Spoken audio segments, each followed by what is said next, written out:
Welcome back. जी ज़हीम साहब, ये दो तीन चीज़ें मैं आपसे जानना चाहूँगा वेरी क्विकली। यहाँ पर जो मार्केटिंग कंपनीज का क्या रोल आप देखते हैं, वो मार्केटिंग कंपनीज जो कि इन मीडिया इन्फ्लुएंसर्स को हायर करती हैं फला कंपनी की प्रमोशन के लिए, number one. Number to, PTA का इसमें क्या किरदार है? सिर्फ उस एप्लीकेशन को बंद कर देना क्योंकि उसके बाद वो वीपीएन के थ्रू जो है वो कनेक्ट हो जाता है। इन दो चीज़ों पे मैं ज़रा आपसे बात करना चाहूँगा।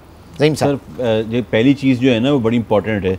उन्होंने बताया था पिरामिड फॉर्म होती है। अगर आप थोड़ा सा पीछे चले जाएं 2010-12 में भी इसी तरीके से होता था। मार्केटिंग कंपनी आती थी, एक सेमिनार करती थी और वहाँ पे आके लोगों को घेरती थी और कहती थी इन्वेस्टमेंट करें, आप 4 रुपए दें, आप मुझे रेफरेंस दें, वो 4 रुपए में से 2 रुपए आपको मिलेंगे। मैं आपको बता मार्केटिंग कंपनीज बात कर रहा हूँ, मैं सिर्फ हाँ, जो एजेंसीज हैं जो इन मीडिया इन्फ्लुएंसर्स को हायर करती हैं किसी भी पर्टिकुलर ऐप की प्रमोशन के लिए। मैं बताऊँ, देखिए मैं बड़ा क्लियर है। देखिए मार्केटिंग कंपनी जो है हायर कर रही है जो प्रोडक्ट या जिस चीज़ के लिए मीडिया जो इन्फ्लुएंसर को हायर कर रही है। देखें इतनी बड़ी इंडस्ट्री पड़ी हुई है, गारमेंट इंडस्ट्री है, वहाँ पे इन्फ्लुएंसर वो ड्रेस पहन के चल रही होती हैं। अगर कल को आप कहेंगे ये वो जो गारमेंट कंपनी ने फ्रॉड किया इन्फ्लुएंसर का, देखिए बात सारी आप किस लिए काम कर रहे हैं। हाँ। अगर मुझे पता है वो ऐप फ्रॉड है और मैं एज एन इन्फ्लुएंसर उसके लिए मार्केटिंग कर रहा हूँ, दैट्स ऑल। मैं बराबर का जुर्म में हूँ उसमें ना। मुझे लोग फॉलो कर रहे हैं और मैं कह रहा हूँ कि ये काम आप करें तो डेट मीन मैं इसका बेनिफिशियरी हूँ। मुझे फ्री में तो मैं नहीं कर रहा ना,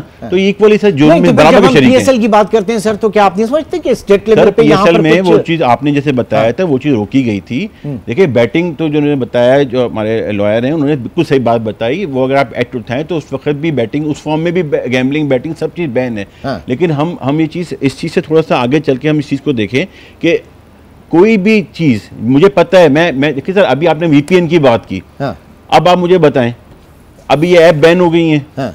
हम इस प्रोग्राम में बैठे हुए आपकी तवज्जो से अवेयरनेस कर रहे हैं। हाँ। फिर भी लोग ना वीपीएन लगा के उस ऐप को एक्सेस करेंगे। बिल्कुल पता है लोगों को ये एसईसीपी से रजिस्टर्ड नहीं है ऐप, ये फाइनेंशियल ऐप चल रही है, इसकी कोई पता नहीं। इससे पहले लोन ऐप का स्कैम आया, वो भी यही था कि जो लोन लेते थे लोग बाद में ब्लैकमेल होते थे, नैनो लोन्स जो थे। याद है आपको वो किस्सा हुआ था। अब ये देखिए इसी तरफ हम आ रहे हैं फिर से ना। अभी आपने पीटीए की बात की, पीटीए का रोल जो पीका में दिया हुआ है कंटेंट ब्लॉकिंग का है ना। टेक्नोलॉजी में भी थोड़ा सा इशू है। आप ब्लॉक करते हैं, लोग वीपीएन से इस्तेमाल करते हैं।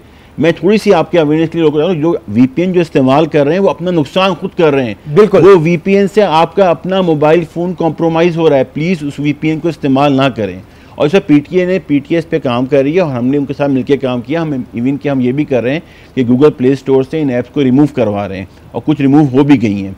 पहले भी लोन ऐप में भी यही मसला आया था, फिर एसईसीपी हमने जॉइंटली किया। लोन ऐप इस तरह की ऐप जो है बगैर एसईसीपी के अप्रूवल के बगैर नहीं होती। ठीक है, एक सवाल और, जो पाकिस्तान में इस वक्त हैं उनसे ज़ाहिर है कि तफ्तीश होगी। और आज ही की एक बड़ी अच्छी खबर है, काबिल तहसीन जिसे हम कहेंगे, कि नैब ने 3 अरब 70 करोड़ रुपए जो एक और ऑनलाइन पॉन्जी स्कीम थी B4U की, उसके 17,500 जो मुतासरीन थे उनमें आज 3 अरब 70 करोड़ रुपए के चेक्स दिए हैं।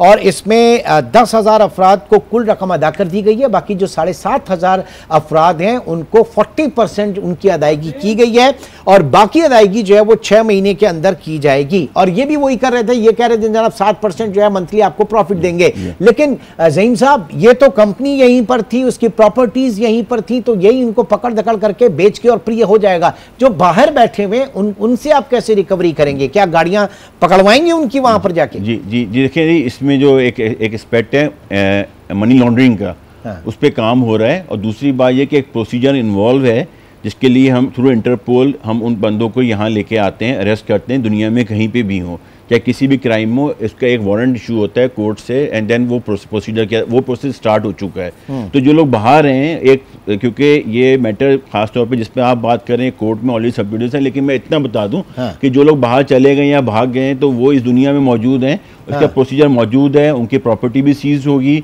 और उसी देखिए उस प्रॉपर्टी सीज करने का मकसद ही ये होता है कि बाद में ताकि अगर कोर्ट ऑर्डर करता है उसको नीलाम किया जाता है। जैसे हमने नैब की मिसाल दी, बहुत अच्छा इनिशिएटिव हुआ है। B4U की बड़ा पुराना स्कैम था ये, और इसी तरीके से इंशाल्लाह इस पे भी काम होगा। और मुझे याद आ रहा है माजी में एक बैंक के प्रेसिडेंट थे, उनको भी इंटरपोल के थ्रू लाया गया था पाकिस्तान वापस। जी हाँ, बिल्कुल इस तरह की चीजें हुई हैं। जी नसीर, जरा आप ये बताइएगा कि क्या इसमें प्रॉब्लम आ सकती है? जो हम बात कर रहे हैं, जो उनकी यहाँ पर प्रॉपर्टी है उनको तो आप फरोख्त कर सकते हैं, लेकिन बाहर के लिए कितना मुश्किल होगा, क्योंकि आपके पास फिर वहां पर जो इंटरनेशनल ट्रीटीज हैं वो भी आड़े आएंगी ना, बहुत सारी चीजें होंगी। एब्सोल्युटली सर, देखें द पॉइंट इज के हमें थोड़ा सा कुछ लूप होल्स को भी देखना पड़ेगा। Unfortunately I was going through podcast जिसके अंदर हमें ये पता लगता है the moment inquiry was initiated तो कुछ लोग पाकिस्तान भी छोड़ के चले गए। आई मीन अगेन मैं ये नहीं कह रहा कि बहुत सारे लूप होल्स हैं, but there was somebody telling them कि there is an inquiry. Of course वो तो उनको नोटिस से भी पता लग सकता है, वो किस किस का नाम PNIL पे डाल सकते हैं। But if you allow me to tell one thing जो कि बहुत अवाम के सामने क्लैरिटी से रखना है, अभी आपने हमारे ऑनरेबल सर है उनसे पूछा कि जो PTA का रोल था, इफ यू अलाउ मी मैं सिर्फ एक उस पे आई वुड लाइक टू से अ वर्ड ऑन दैट, क्योंकि वो बड़ा इंपॉर्टेंट चीज है। प्लीज देखिए सर ने जिस तरह भी बताया एंड राइटली सो ने बिल्कुल ठीक अर्ज किया, इसको स्पेसिफिकली डील करता है सेक्शन 37 ऑफ द पीका एक्ट। इसके अंदर पाकिस्तान में एक बहुत बड़ा कंफ्यूजन है कि जो PTA है या फिर जो बाकी अथॉरिटीज हैं वो जो ब्लॉकिंग ऑफ द वेबसाइट है वो सिर्फ इस बुनियाद के ऊपर कर सकती है कि वो नेशनल सिक्योरिटी या डिफेंस के खिलाफ हो। यू नीड टू अंडरस्टैंड कि सेक्शन के अंदर इट हैज रिटन कि अगर कोई डिसेंसी या मोरालिटी के खिलाफ भी कोई चीज आप उसको उतार सकते हैं। That is very clear in the section. आमतौर पर लोग समझते हैं कि उस चीज को नहीं टेकअप किया जा सकता। जहां तक आपने बात सिर्फ प्रॉपर्टीज की तो सर देखिए आई वुड रियली से कि वो एक सेकेंडरी मैटर है। देखिए उसमें तो ये है ना कि पहले कोर्ट कन्विक्शन की तरफ जाती है, कोर्ट एक्विटल की तरफ जाती है। फॉर एग्जांपल वो PO डिक्लेयर हो जाते हैं, उसका एक अलग प्रोसेस होगा। वो एक चीज बात की है। पहला पॉइंट जो आपने ट्रीटी वाली बात की, yes that is I mean very much important in bringing them back. But again sir उसके अंदर एक चीज है, जैसे सर ने अर्ज की Interpol process, absolutely he is right, but we need to understand that process is very lengthy. ठीक है, वो बिल्कुल ट्रांसपेरेंट है but it is very lengthy, number one. Number two, we need to understand it is subjective to which country. हम किस country के साथ बात करें, वो एक यूनिफाइड प्रोसेस नहीं है with every country. So it all depends. And again हमें ये बताया जाता है कि जी बस गलती से ही किसी को पता नहीं होगा, that is for the court to decide. लेकिन अगर हम प्रोपोजिशन देखें तो सिर्फ पाकिस्तान में ना हर चीज हम इस चीज के ऊपर डाल देते हैं। जैसे अभी हमने बात की कि VPN लोग लगा के देख रहे हैं। सो आपको हर चीज तो डंडे से नहीं समझाई जा सकती, एक मोरालिटी भी एक चीज होती है। मैं जरा वकास की तरफ चलूंगा, मैं वकास की तरफ चलूंगा।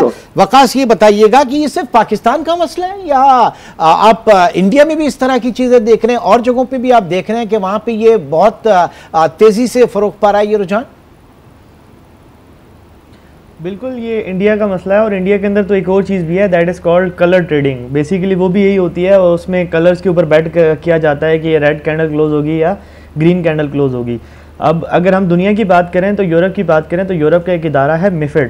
उसने जितने भी गैम्बलिंग प्लेटफॉर्म से लाइक बाइनरी, इनको चुन चुन के बाहर निकाला। और ये बार बार मैं अवेयरनेस लोगों को दे रहा था कि ये जो है सारे बैटिंग प्लेटफॉर्म है और यूरोप में बैन है। और उसके एवज बड़ी अजीब सी लॉजिकल बातें की जाती थी कि यूरोप के अंदर वो भी बैन है, यूरोप में फलां चीज़ भी बैन है। हालांकि ऐसा नहीं है। ये लोगों के विड्रॉल्स रोकते थे, जिसकी वजह से बहुत सारी कंप्लेंट्स आती थी लोगों की।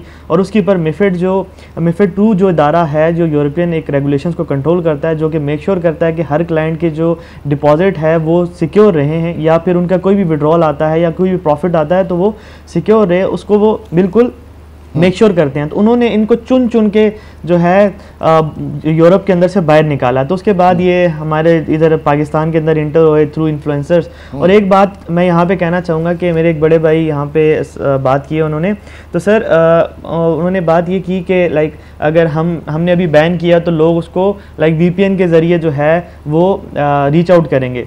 तो VPN के जरिए तभी रीच आउट करेंगे जब कोई इन्फ्लुएंसर प्रमोट कर रहा होगा, जब लोगों को अवेयरनेस ही नहीं होगी ये क्या चीज़ है, और जब लोगों को अवेयर किया जाएगा उल्टा यार ये चीज़ गलत है, लाइक के